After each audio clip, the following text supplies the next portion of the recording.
Roman साम्राज्य की राजनीतिक विचारधारा को जिन विभूतियों ने प्रभावित किया उनमें तीन के नाम प्रमुख हैं, पोलिबियस, सिसरो और सेनेका।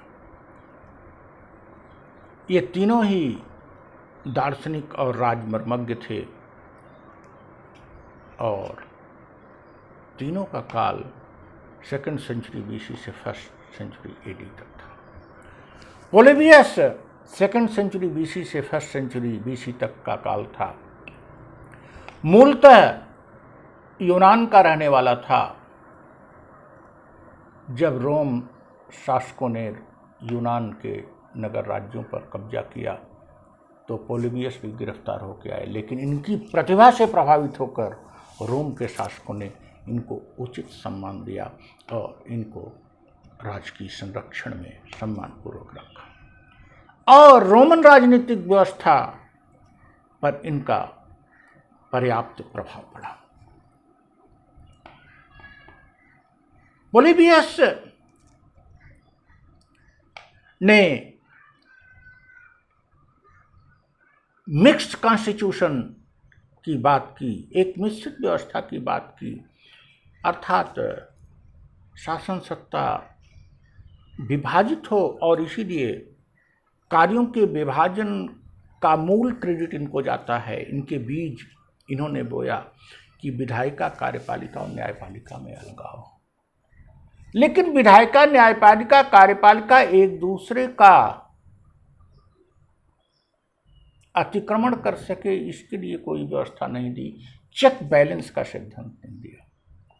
तो separation of power with check and balance तो बाद में मॉन्टेस्क्यू ने दिया, फ्रांसीसी, काफी बाद में, लेकिन शक्ति कार्यों का विभाजन, शक्तियों का विभाजन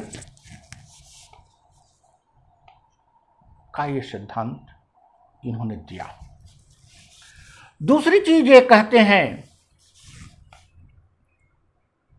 अरिस्टोटल के जो विभिन्न व्यवस्थाओं का जो उन्होंने वर्गीकरण दिया था, मोनार्की, एरिस्टोक्रेसी एंड डेमोक्रेसी, और इनके विकृत होने पर क्रमशः मोनार्की भ्रष्ट होने पर टिरैनी हो जाती है, एरिस्टोक्रेसी में गड़बड़ियाँ आती हैं तो ओलिगार्ची आ जाती है, और डेमोक्रेसी में विचलन होगा तो मोमोक्रेसी आ जाती है। इसको एक चक्र के रूप में दिया। इसी विचार को ये आगे बढ़ा रहे हैं पोलिबियस, और इसको कह रहे हैं कि ये एक व्यक्ति के जीवन से जोड़ रहे हैं। कह रहे हैं ये चक्र चलता रहता है, जैसे व्यक्ति के जीवन में जन्म से लेकर मृत्यु तक, जन्म होना, ग्रोथ होना और मृत्यु तक जाता है, वैसे ही ये 6 जो व्यवस्थाएं, 3 अच्छी अवस्थाएं और 3 बुरी अवस्थाएं, एक चक्र के रूप में चलती हैं। अभी उन्होंने रोमन साम्राज्य का पतन तो बाद में होना है, रोमन साम्राज्य का उत्थान देख रहे हैं, लेकिन वो यूनान के नगर राज्यों में इन 3 व्यवस्थाओं को देख चुके थे, उनका प्रभाव है और इसीलिए अरिस्टोटल का, अरस्तु का इन पर व्यापक प्रभाव है। दूसरे विद्वान जो हैं वो हैं सिसरो, जो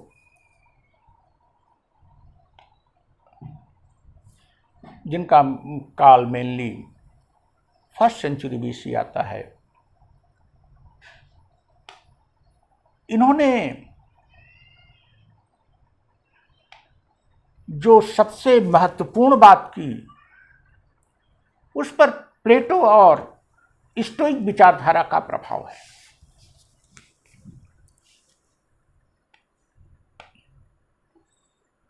स्टोइक विचारधारा वो है जो सुख, दुख, कष्ट इत्यादि में विचलित नहीं होता, अध्यात्मवादी विचारधारा है।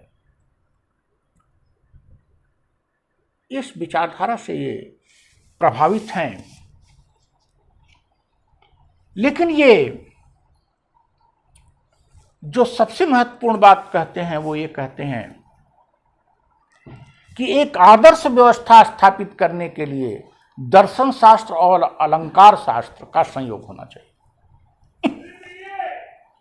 दर्शन शास्त्र से ज्ञान की प्राप्ति होती है और अलंकार शास्त्र रटरिक से उस को कार्य रूप दिया जाता है।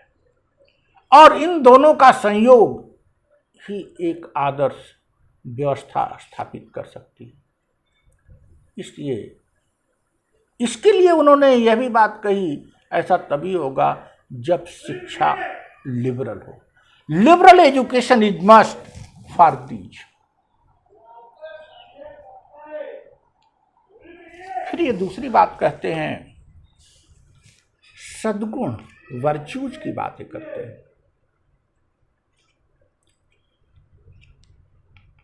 वर्च्यूज कैसे आएगी, इसके लिए भी वो शिक्षा को माध्यम मानते हैं। एक अच्छी शिक्षा व्यवस्था से वर्च्यूज का समावेश होगा, सद्गुण आएंगी। इन्होंने जो परंपरागत संस्थाएं रोमन राज्य में चल रही थी, असेंबलीज के रूप में, सीनेट के रूप में, काउंसिल्स के रूप में या मजिस्ट्रेट के रूप में, इन सबको का समर्थन किया, स्वीकार किया। लेकिन एक चीज इन्होंने जरूर किया कि इन्होंने इन सबको एक के अधीन माना। वही राज्य की संप्रभुता के सिद्धांत के तहत वह सम्राट के अधीन माना। ये सब संस्थाएं रहनी चाहिए, लेकिन ये सब एक सुपर पावर के, एक सबसे बड़े शक्ति के रूप के अधीन रहनी चाहिए। यहाँ शक्ति और अथॉरिटी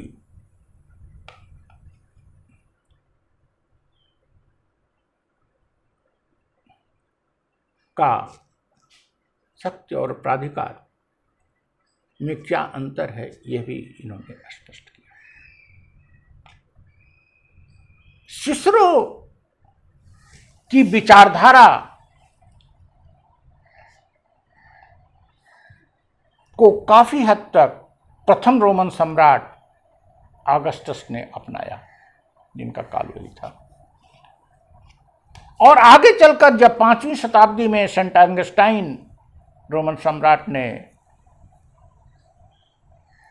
सिटी ऑफ गॉड की बात की, तो उनके विचारों को फिर प्रश्रय मिला। तीसरे दर्शन शास्त्री और राज्य मर्मज्ञ हैं सेनेका। सेनेका का काल 1st सेंचुरी है। सेनेका के विचार थोड़ा क्रांतिकारी दिखाई पड़ते हैं, स्पष्ट बात है। ये दो रोमन राजाओं के कृपा पात्र रहे, लेकिन फिर कोप भाजन बने।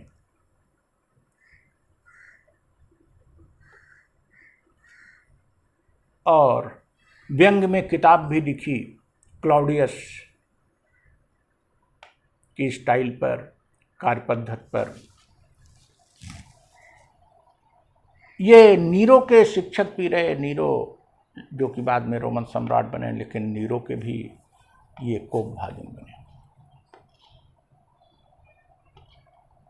ये स्टोइसिज्म से प्रभावित हैं। इनके विचारधारा के मूल में सत और असत, सत्य और असत को रिप्रेजेंट करने के लिए कहते हैं, सत को चेतन रिप्रेजेंट करता है और असत को जड़ रिप्रेजेंट करती है।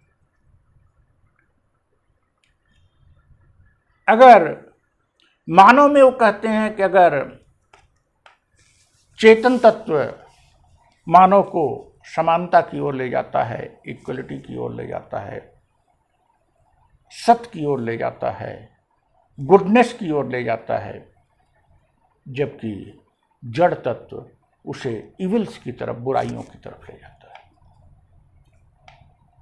शासक में वो जड़ तत्व देखते हैं और इसी कारण समानता की स्थापना नहीं हो पाती। और दास प्रथा के लिए इसको वो उत्तरदायी भी मान रहे हैं कि शासक में की जो प्रकृति है वह जड़ तत्व है। ये एक बात और करते हैं, तर्क बुद्धि से